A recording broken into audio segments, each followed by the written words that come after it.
7টা বাজে, সকাল 6টা বাজে উঠছে, 7টা বাজে যাচ্ছি বোনের জন্য। বোনকে আনবো এখন, ছোট্ট একটা বোন হবে আমাদের, ওকে আনবো। লাগে না? হ্যাঁ, একটু ধরো আমার ডাক্তার। আসসালামু আলাইকুম, সবাই কেমন আছেন? আশা করি ভালো আছেন। তো আমরা চলে আসলাম সকাল সকাল হসপিটালে। তো 8টা বাজে হলো এইভাবে অটিতে নেবে, তাই এই যে এখানে দিয়ে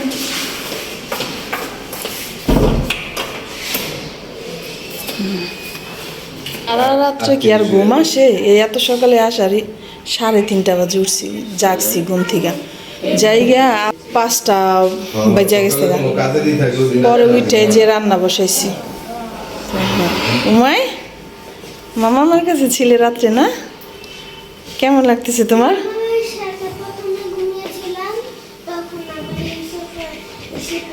তাই তুমি সোফা শুইছ?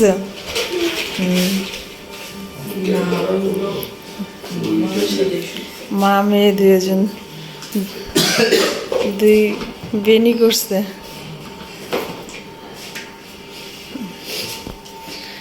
আব্বারে ডাকি নাই, আব্বার আমি সব কাজ কইরা তারপরে আব্বারে ডাক।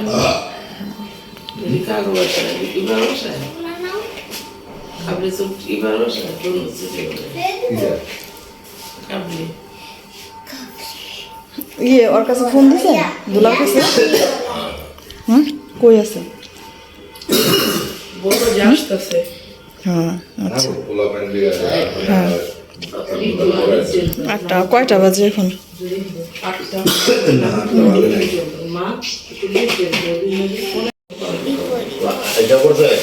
দোলনা চলে আসছে।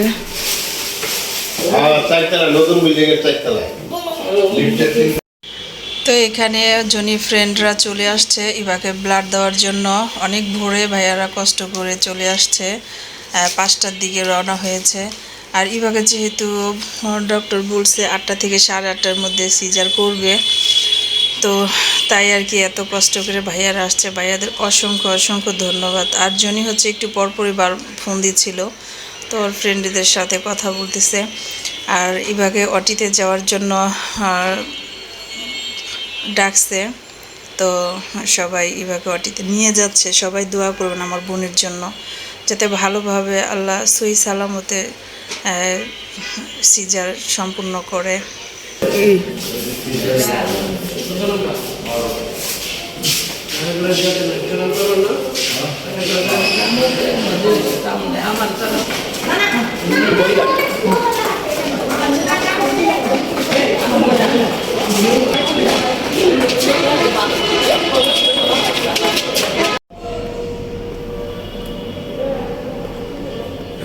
তো এইখানে বসে ইভা অপেক্ষা করতেছিল, কিছুক্ষণের মধ্যে ইভাকে নিয়ে যাবে।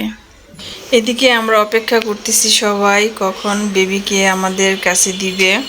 তো বলতে না বলতে বেবিকে নিয়ে চলে আসছে।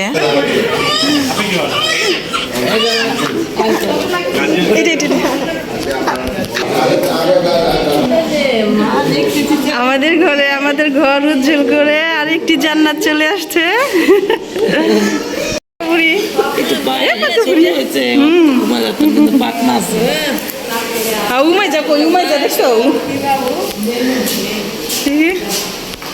এখন মানে ই করবো, এখন আর কি ওজন মাপবো, ই করবো সব। তো এইদিকে 1 ঘন্টা পর বাবুকে আমাদের কাছে দেওয়া হয়েছে। তো এইখানে বাবুর হাইট ওয়েট সব কিছু মাপার পর ঠান্ডা আছে কি না সব কিছু চেক আপ করে আমাদের বেডে নিয়ে আসছি। তো মাশাল্লাহ, আল্লাহ দিলে বাবু সব দিকে ভালো আছে, সুস্থ আছে। আর ভাইয়ারা হচ্ছে এত এত গিফট নিয়ে চলে আসছে আবারও। আর এদিকে আমার কাকি, ছোট মামি, মামা, আর আন্টি, আঙ্কেল, সবাই, তারপর কাকি মানে জনির কাকি, সবাই আসছে, জনির বোন সবাই আসছে, এসে দেখে চলে গেছে। তো ইভাকে যেহেতু আজকে বেডে দেওয়া হবে না, পরের দিন সকালে দিবে, 24 ঘন্টা অবজারভেশনে রাখতে হবে। আর এইদিকে বাচ্চারা এলোমেলো হয়ে শুয়ে আছে। সবাই ঘুমিয়ে আছে। কালকে সারা রাত আম্মা ঘুম আসেনি, বাবুকে নিয়ে বসিয়ে আছিল। তো আমি সকালে ঘুম থেকে উঠে আমি কিছু সময় বাবুকে ধরেছি আর আম্মাকে বললাম যে আম্মা আপনি একটু শুয়ে থাকেন। এই তো দেখেন আমার মেয়ে কিভাবে শুয়ে আছে। তো আম্মা এক রাতে অনেক অসুস্থ হয়ে পড়ছে, এমনিতে তো অনেক অসুস্থ। তো অসুস্থ হলেও কিছু করার নেই, যেহেতু মেয়ের ঘর সেটা দেখতে হবে। আর মা ছাড়া মেয়ের কে দেখবে বলেন। তো ইবাকে কিছুক্ষণ পর নিয়ে আসবে, এটা পরের দিন সকালের ভিডিও। তো আজ এ পর্যন্তই। সবাই ভালো থাকবেন, সুস্থ থাকবেন, দীপাদিয়া ব্লগের সাথে থাকবেন। আর অবশ্যই বাবুর ছবিকে দেখে মাশাল্লাহ বলে দিবেন। তো আমাদের জন্য দোয়া করবেন, আমার বোনের জন্য দোয়া করবেন, বেবির জন্য দোয়া করবেন, সকলের কাছে দোয়া চাই। আল্লাহ হাফিজ। হ্যাঁ বাবু মেরে দিন।